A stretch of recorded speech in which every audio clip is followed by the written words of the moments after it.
Hello, I am Kenneth Kelty, your host of Exceeding Expectations with Kenneth Kelty. I am a person with autism, intellectual, and developmental disabilities. I am an award-winning motivational speaker and activist. In my work, I advocate for self-determination by sharing my life with disabilities. I am very active in inclusive higher educational opportunities for students with IDD and meaningful experiences throughout their lives. We highlight people who are blazing the trails both on a national and a local level in their own communities. As today's guests, we are fortunate to have Kelly Crosbie, the director of the Division of Mental Health, Developmental Disabilities, and Substance Use Services.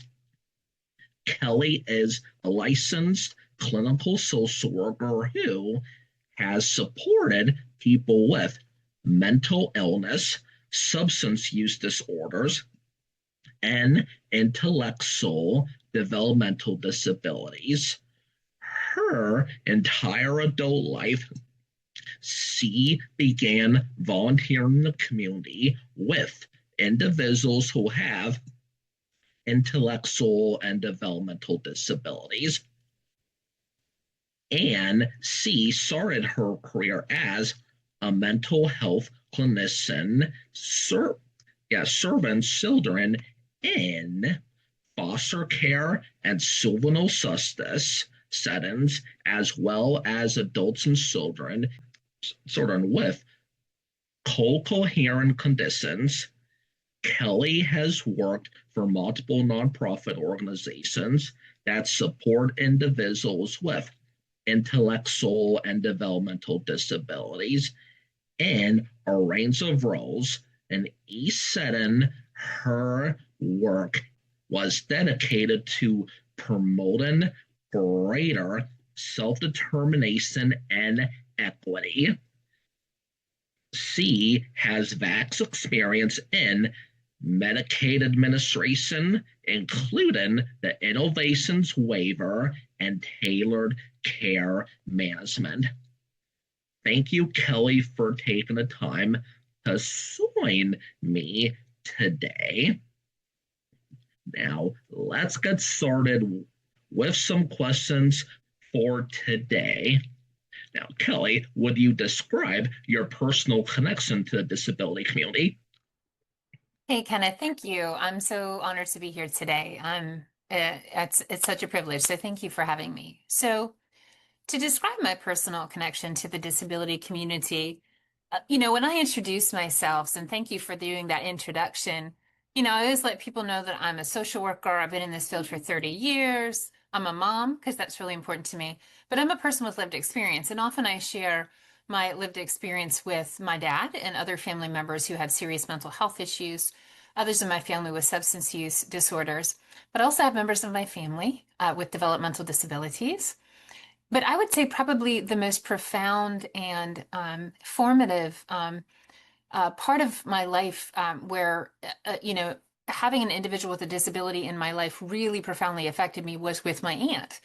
My aunt does not have an intellectual or developmental disability. She is a dwarf. She's a hypochondroplastic dwarf. I always come up saying that. And so I remember growing up, she lived right down the street from me. And I remember, for any of you that know dwarfs, they certainly, they look different than other folks who are of more adult height. And so she always is the height of a child. I adored my aunt. And it was really hard though, growing up in the 80s and 90s and people staring at her. And I learned I remember being like an advocate and being like, why are you staring at my aunt? I was really vocal as a child because she was awesome and she was just my aunt. There was nothing different about her. And I also remember my grandparents modifying her home and her vehicle so she could fully participate, have her own apartment have her own car and live her full and best life. And she had the coolest car in the world, and driving it with her driving controls was like really fun for me as I grew up to be a teenager. But I've also had the privilege of, I grew up in a faith community in a church. And like many small towns, we had group homes for individuals with intellectual and developmental disabilities. And a lot of those folks actually came to our church. And it was just great to grow up knowing people with intellectual and developmental disabilities. And one of my friends, he's passed away since. His name is Charlie. He had intellectual disability, and just my whole life, like people with disabilities are part of our lives. They make our lives better and richer as any other person does. So, that's kind of my personal connection. I have a professional connection, of course, but the only reason I went into this profession is because of my personal connections. Thank you. It's always great hearing your personal connection, Hmm. knowing how personal connections of family members Yeah. can lead to greater advocacy. Yes, I Yes. yes, I do agree as I am a person with disabilities and an uncle. Yeah, because it's great to just be seen as a family member and yes, and how hard and I'm glad that things have come along. But yeah, it's horrible when people cesare Yeah. Yeah. because they're a dwarf or even Hmm. because of a device. No, Yes, absolutely. Yeah. that's definitely not good to be. Yeah, because to be looked at. Yeah, and I do like the communities that have that even when I was little in the '90s and the early 2000s of groups that accepted me into their Hmm. faith-based communities. Hmm. Yeah. Thank And you. it's interesting, Kenneth, if you don't mind me sharing just one more anecdote. 3 years ago, when I moved into this job, I was at the Medicaid agency for a long time. I moved into this job, and my son was about 10 or 11 at that time. And I was kind of explaining to him my new job. And we got talking about what intellectual and developmental disabilities are. And he was so surprised when we got to talking about how the world has changed since when I was young. When my son went to school, his classrooms were 100% integrated as they should be. Uh, he can't even imagine. He was stunned that once upon a time there was a world where people with intellectual or developmental disabilities or who were neurodivergent were kept in a separate classroom. He can't even imagine that. So it was great to share that connection with him and kind of celebrate how far we've come. We've got a long way to go, but I was really grateful that his expectation was that our world should be inclusive. He couldn't imagine any other kind of situation, and I'm really glad. I'm glad that he's growing up with that mindset in a different world. Still a long way to go, but that was encouraging. No, thank you, and thank you for sharing that. And yeah, I'm glad that even as that, definitely as a young man, that he's realizing the Yeah. importance of including Yeah. people with disabilities. And I love that too, as my friends and family members are getting to know me and others who are wanting to see an embracing and Hmm. I mean, yeah, because I'm definitely a history nerd. So yeah, I was definitely just well, like definitely like realizing that the not long before I was born, Yeah. sus sus about like how the world was for people with disabilities, and even sus a lot of acceptance as like in general about different human rights. So Hmm. it's definitely sus well too. Thank you. Now, how are you? Yeah, I mean, I know that we are in some sounds and times, but are you recognizing as the sounds as for the direct support professional crisis and how is the ACE addressing the upcoming sounds? Yeah, I mean, and I'll say some things that are obvious, Kenneth, and then I'll talk about what we're doing to address the challenges. So, I mean, for better or for worse, right? We're all very aware that the nation is struggling with workforce, and things that we consider the healthcare or helping professions are struggling mightily since the pandemic.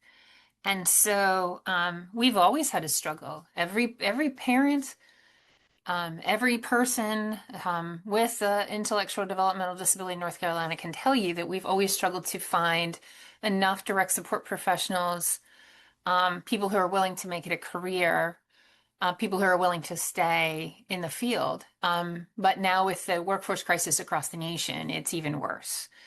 Um, the other thing that's happening right now, I don't know when folks will listen to this podcast, but Medicaid, the state Medicaid agency here, or the Medicaid program in North Carolina, was not fully funded for the year.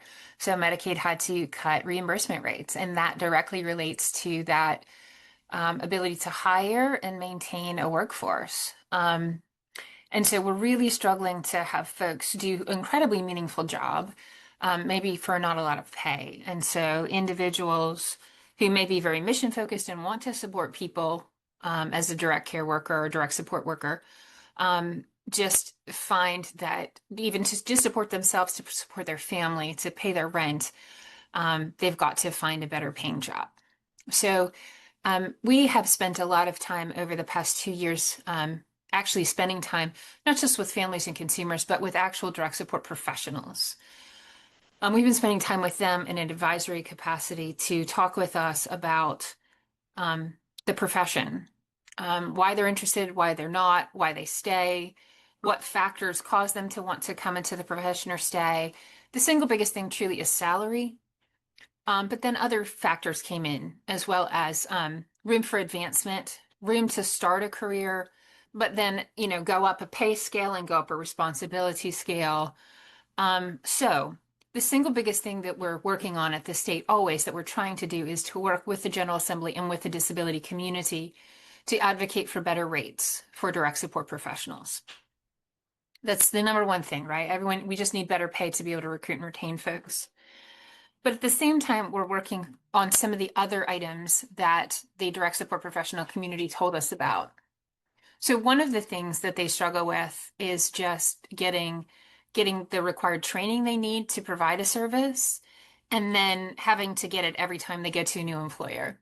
So we're actually working on a statewide training that a direct support professional can take, and then they own it. They own it. And when they go to new employers, because they do that sometimes, they don't have to retake the training. So they'll own it. It's not quite the same as a certification or a license, but it's equivalent. Truthfully, you have your direct support professional training. We launched about 6 months ago, not 6 months, 4 months ago, an advanced training program for direct support professionals. So we're trying to speak to that. There's no career advancement idea for folks. So we've been working with community colleges, and they have developed an advanced direct support professional curriculum. We hope to create a true career ladder with this by the folks who go through that, getting some kind of job incentive, us being able to pay for the courses, and ideally we would love to have that result in a higher rate of pay. That's going to be a little harder to do, but some of the things like a bonus for completing the course, those are kind of things that we can support right now. When we opened those classes up at the community colleges, they were immediately filled with a waiting list. So there's a real hunger for folks to get advanced education and to advance in their careers. We have also given out almost $4 million in grants to agencies, to over 150 agencies, and these are recruitment and retention grants. So again, we want to be able to increase pay. That's the single biggest hard thing to do. But in the interim, we're able to give millions of dollars to hundreds of agencies, and they can offer retention bonuses to employees that are willing to stay and provide that job for a certain length of time. So again, folks need a better rate of pay. But one of the things we're very excited about really is really working in the community college system to actually create a career. So one of the things I find incredibly striking is most people do not know what a direct support professional even is. They've never heard of such a thing. When you go to a high school, they don't know what that is either. And I always say to myself, I don't think that's giving our best to consumers with IDD. It's really not. People shouldn't become a direct support professional because it was an accident or because it was the only job they could find. They should want to do it. They should know about it. They should be offered to get training for it, to go to community college to get a certification for it, to work their way up to be a supervisor, right? So we're working really hard to create that career path, starting with this centralized training that you can get that we support, to working with the community colleges to actually create a degree, and then trying to figure out a way that we have sustainable, predictable rate increases so people can move up the ladder. So um, it's rough, but we need DSPs. And so we're committed to the long haul. We're not just putting a band-aid on this. We're committed to our direct support professional workforce strategy for the long haul. No, thank you, and I agree too that I mean 6 years ago I was pretty new as I had just gotten Yeah, the innovations waiver yeah, after 14 years of living in the state of North Carolina. So it was definitely says, wow, after all that time too, then realizing about the benefits of having the waiver. And I agree too. It shouldn't just be by accident that we become direct support workers. No, oh, no. And something that I think that unfortunately, I think that what people think of as DSPs or even in the field, which is horrible, but it's not just respite, it's not just being a babysitter. right. No, it can be it can be going to see a friend, and it's nice to have someone that you can build rapport with. Right Yeah. now, Yes. having the longest DSP I have had in the 6 years was it has been nice having a great DSP right now who I've had for a year, but I agree there does need to be more of a career ladder, Yeah. just like how you can start out as a certified nursing assistant, Exactly. become a registered nurse. There should be Yeah. more pathways where if you want to start out as a direct support worker, you can then train other DSPs and build up, just like how you can become a quality professional at agencies like the ARC, Easter Seals. It should Mhm. be more of a career ladder with Yes. pay because Yes. it's nice to be able to build a rapport with someone and over time see progress as I know my mom and I mean, we are still in contact with a former respite worker who I had in Florida. So it's so great being able to talk to her. Oh, cool. She's able to see my progress. That's really cool. Yeah, Kenneth, that's so well said. I had a high school intern come in and work with me for a week. And I asked her what she wanted to do, and she wanted to be a CNA, a certified nursing assistant, to work with older adults in a nursing home. And I said to her, well, that's wonderful. Had you ever thought about being a direct support professional? Because she had actually come to our agency because she had family members and experience with intellectual developmental disability. So I said, did you ever think about being a direct support professional? And she said, what is that? I mean, you hit the nail on the head, Kenneth.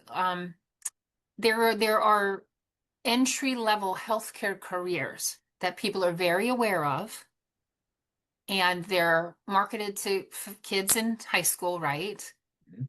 And there is a career trajectory if you're interested. You can be a CNA forever if that's what you want to be, but you can be an CNA, you can become a medical assistant, you can become an LPN, you can become an RN. I mean, there's like a trajectory if you so choose. We kind of have two problems. No one knows what a direct support professional is. She had no idea. And then even if you have folks come into a direct support professional, you don't even know there's not even a school curriculum they could go to. There isn't one.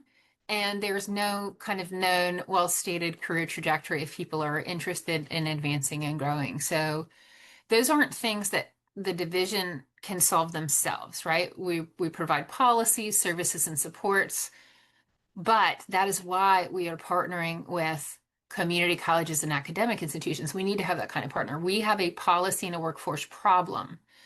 We need that partnership with the people who educate, train, and create careers so they can create the careers that we need in our system. So that's kind of the approach we've been taking. We've been listening to the folks who are currently providing the services, listening to what they need to change, and then figuring out how to partner with the right people to make those changes. I'm not doing my job if I say, well, this is an educational issue because there's no such thing as a degree for direct support professionals. Well, that's kind of lazy on my part. I need to go and then work with those institutions that create careers and career trajectories, and that's exactly what we're doing. No, thank you, and I agree too. It would be nice for there to be more of a degree path and even other certification to like advocacy on a Yes. basis for there to be more certifications that I mean, if they can Love have that. these other studies of Black studies, Asian studies, there Mhm. should be more around disability Absolutely. studies and more around being a direct support professional. I love that. Thank you. Now, we have definitely had a lot of great discussions. It'd be great to hear other ways about how families and people like myself with disabilities can build relationships with policy members. Yeah. Yeah, I think there are, what a really good question. And I don't want to get ahead of myself, but get ahead of the questions because I know what's coming next. First thing I want to say, before I even talk about kind of me, right? Me and our division, I want to talk about lawmakers, right? Because I don't make laws, I just carry them out, right?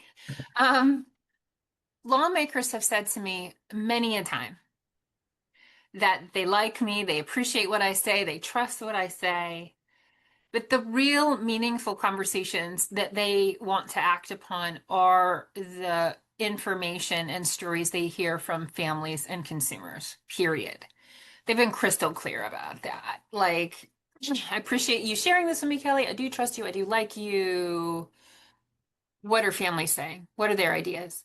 Or they will say to me, oh, that sounds right, Kelly, because I've been talking to X, Y, and Z consumer, and that sounds exactly like in line with what they've been telling me they need or want. So they listen to you.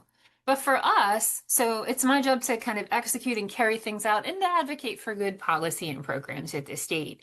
So there are some like kind of I would call them, and maybe they're not obvious, but we have purposeful um, engagement committees almost where families can engage with us. So every region has a consumer and family advisory council, and we require that those consumer and family advisory councils also have people with intellectual and developmental disabilities or their family members, and or could be both.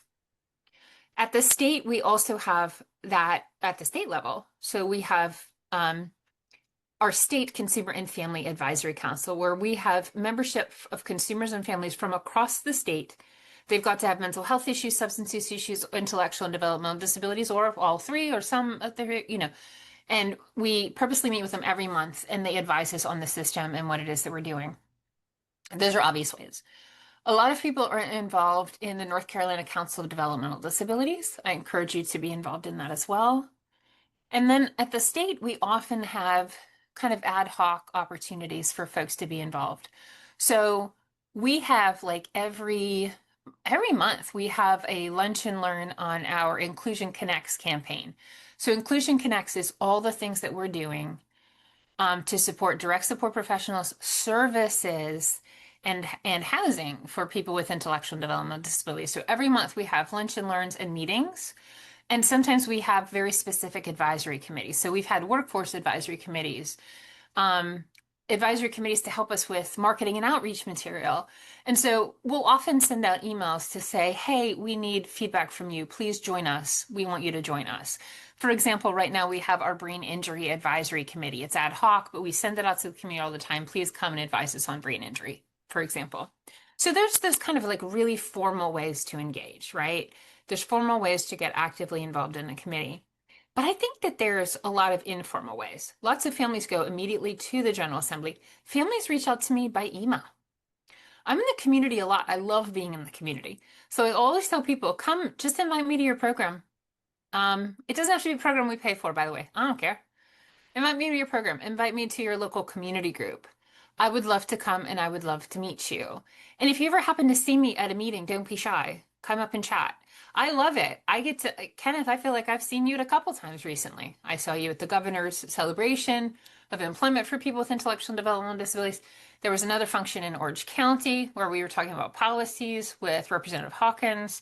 I get to meet lots of family members that way. So I always tell folks, if you see me, typically you're going to see me because I'm probably going to speak at some point. Come up, talk to me, introduce yourself. I would love to meet you. I'd love to get to know you. But I would say be bold. I'm just a person just like you. And I want to meet you and know you and hear your ideas because that's my job is to make a system that supports North Carolinians. I need to hear from North Carolinians. So there's just real formal ways you can get involved in things. But then when you see, if it's me you see out, if it's Ginger you see out, if it's Tina, you go right up ahead and grab us. We would love to get to know you and hear your thoughts. No, thank you. Yeah, it's always great getting to see you and other like people. Yeah, because I remember we were at EV 2 years ago and how exciting, and how exciting that was. The governor's mention, we definitely have, we're both firm believers. This wasn't too as a professional and also a family member of some disabilities. How do you see the concept of nothing about us without us in your life? That is such an important phrase. Nothing about us without us. Hard stop. I kind of take that in two ways, if you allow me, Kenneth. I started the top of the hour to say, I'm mental illness in particular is deeply personal to me, given that I was raised by a person with serious mental illness and have very close family members with serious mental illness. My staff know this about me. I'm very passionate about the work that we do, and it's 100% personal for me. It is, because I feel like when I develop programs and policies and advocate, it's actually for my family. It is.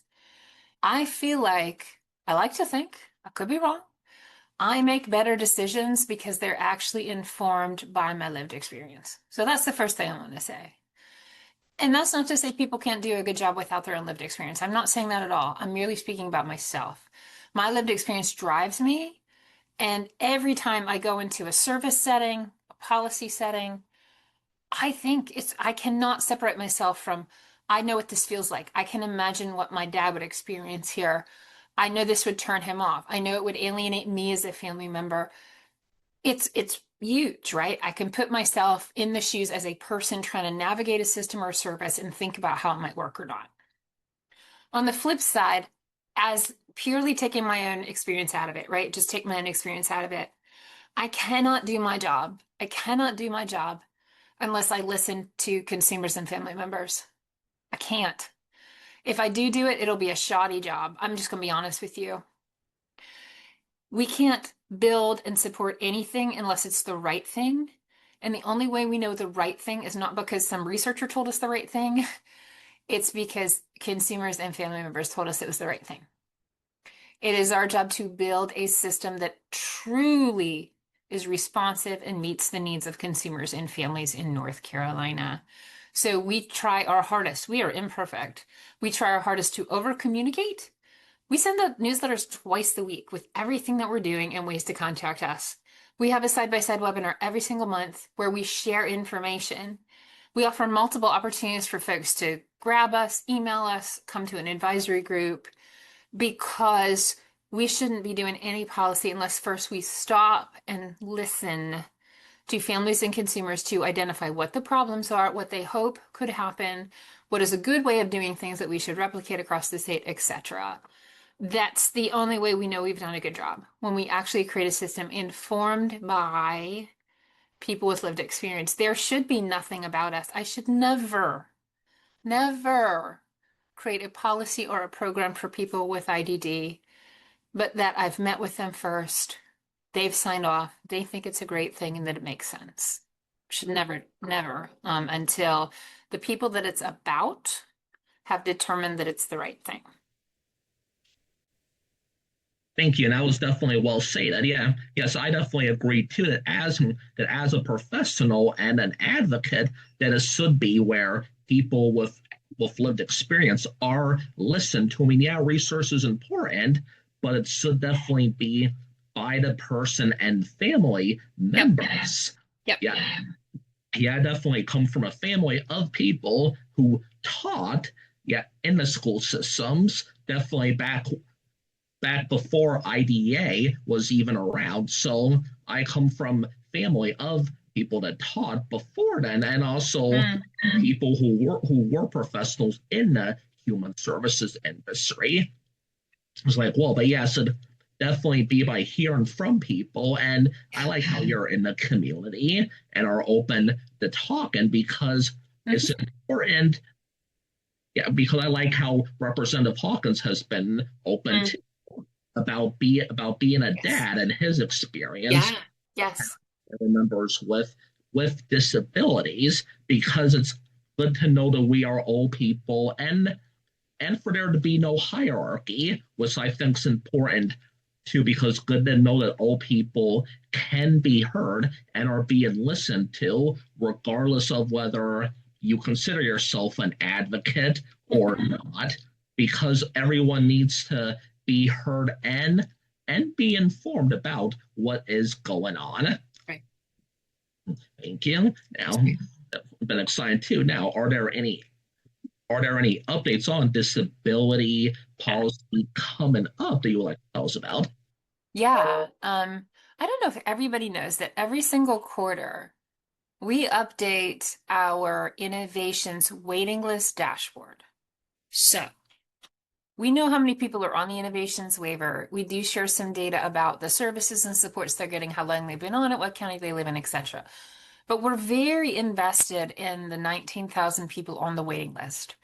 Every quarter, we share an updated version of the innovations waiting list dashboard. The new one that's coming out is pretty awesome, y'all. So for some time we've shared, again, we can tell you the number of people on it, what their gender is, their race, their ethnicity, their diagnosis, what county they live in. So we're able to share all that information. The newest iteration also tells you the length of time that people have been on the waiting list.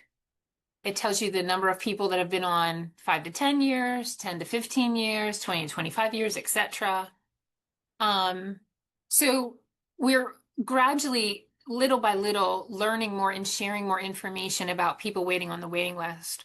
So that's the data that we're sharing, which is like really important. The other really important thing that we're sharing, because it's really important to what I'm about to say, is not only how long people have been waiting and the groups of people waiting, it's the services people who are waiting are getting. So one of the things that we've learned by looking at the people on the waiting list is an extra amount of people have been waiting a short time. And that probably feels weird to people. But what that actually tells us is within the past 5 years, we've had a huge uptake in people signing up for the waiting list. Huge. So we've gotten the word out, but actually the biggest group of people waiting are the people that are waiting 5 years or less, which I think surprises a lot of people. But there's a lot of new folks on the waiting list. Okay, lots of new folks. We also have a lot of people who've been on there 20 years, which shocked us. There's like 250 people. We also found out that about 60% of people on the waiting list have services of some kind, but 60% of people have care management more than anything else. Ready for the next one?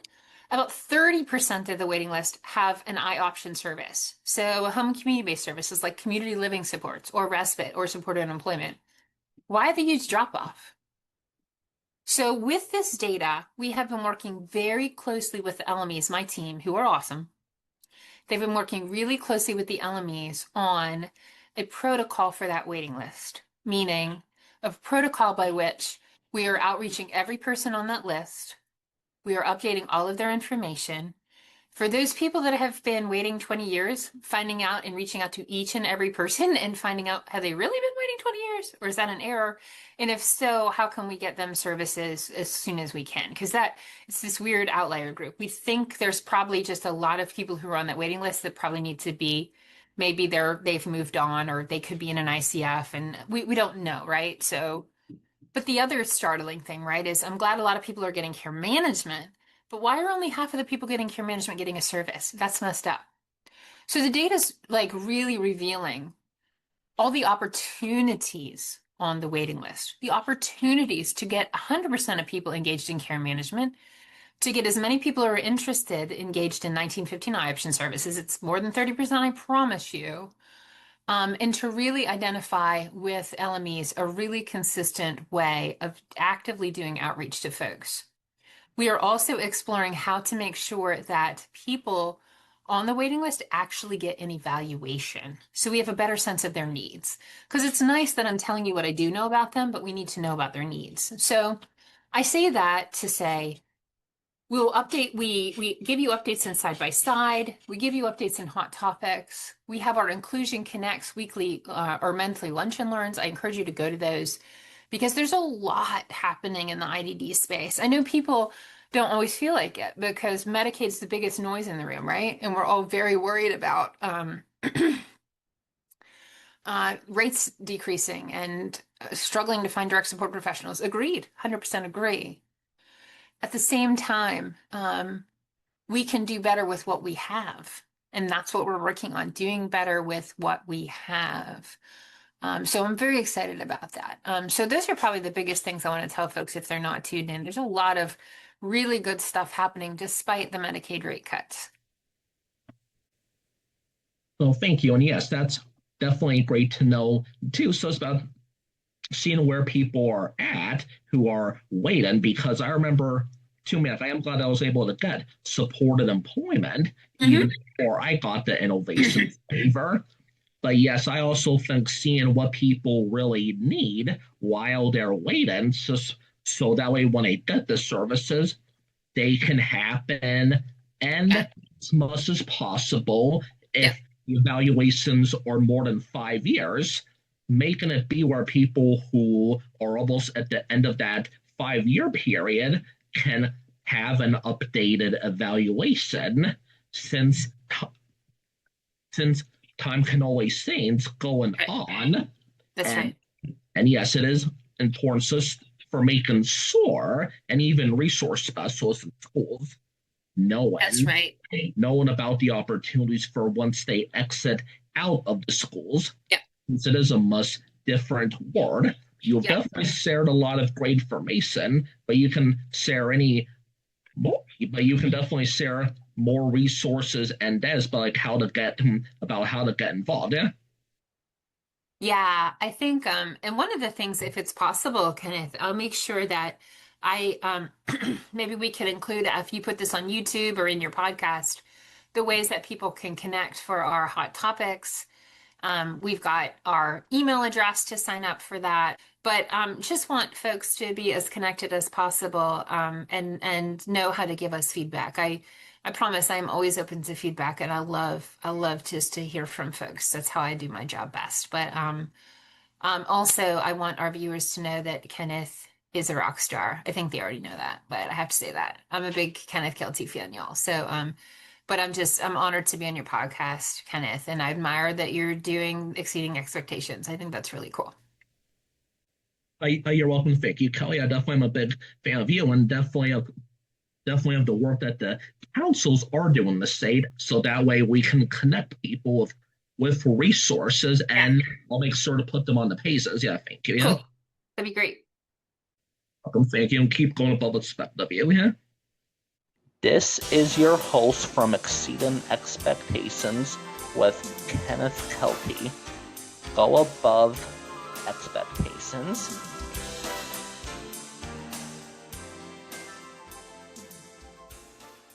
Through this podcast, I am expanding my audience as a professional speaker and writer.